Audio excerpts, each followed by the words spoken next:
magacaygu waa Hoodo Maxamed Jaamac waxaan joogaa magaalada Garowe ee caasimadda Puntland waxaan kamid ahay wariyaasha ka howlgala gaar ahaan waxaan ahay wariye madax bannaan magacaygu waa Faginda Cabdi Cumar waxaan joogaa magaalada Garowe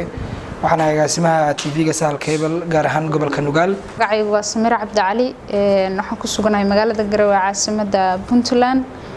waxaan ahay wariye ka howlgala TV-ga iyo raadiyaha dawladda Puntland magacaygu waa Zubair Sheekh Cabdi كاولكلا راديو جروي magacaygu waa Munas Ciid Cusmaan ku magac dheer Muna Dhaashane waxaan ahay wariye ku nool Puntland waxaan ahay wariye madax bannaan gaar ahaan waxaan ka shaqeeyaa magaalada Garowe magacaygu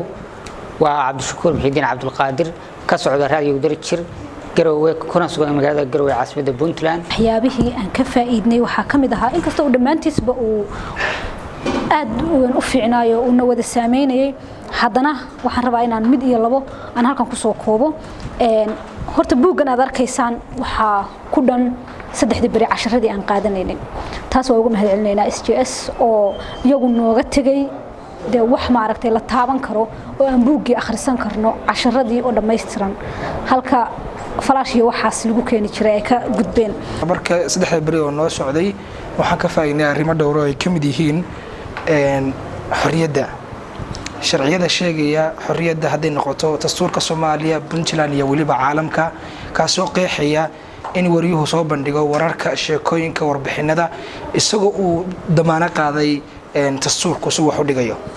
inuu si xor ah fikirkiisa u cabiro inuu si xor ah warka u soo tabiyo inuu si xor oo dhexdhexaadnimo dhamaan wararka u tabiyo muddada tababarkan socdo waxa ka faa'iido waxyaabo badan oo ay kamid ahaayeen sida uu saxafigu isku badbaadin karo halista saxafiga kaga imaan karta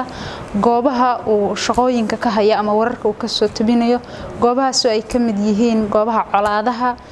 banaanbaxyada iska hor imaadida banaanbaxyada iyo kuwa kale oo la mid ah marka tababarkan wuxuu muhiimad gaar ah aniga iigu lahaa inaan ka bartay inta aan goobahaasi taginin oo aan shaqo u aadinin sida aan u qorsheyn karo oo uga fikri karo amnigayga iyo matqaana safety-gayga taas muhiim bay ahayd baa ka faa'iido kamid ah kow badqabka shaqadeeda iyo warinimo aan ku guda jiro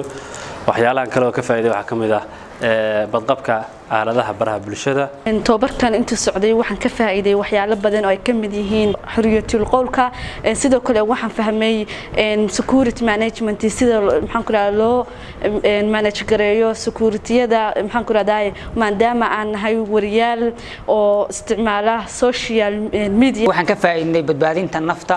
wariyaha oo mid koobaad oo muhiim ah qaabka maaragtay loo marayo xirfadaha iyo la isku badbaadin karo xifdinta baraha bulshada sida internetka oo kale oo ayadana qaabka adkaysan lahayd iyo qaabka u xifdin lahayd xogaha dadku ku soo diray laftirkooda u xifdin lahayd waxyaalaha in iska ilaalisid ay tahay ay maaragtay ay muhiim tahay ayaanu ka faa'iidnay ujeedinaya SJS horta inay tababarkan ballaariso oo ay dhammaan gobolada Soomaaliyeed ee suxufiyiintu ku sugan yihiin ay uga faa'iideeyaan maadaama uu tababarkani uu yahay tababar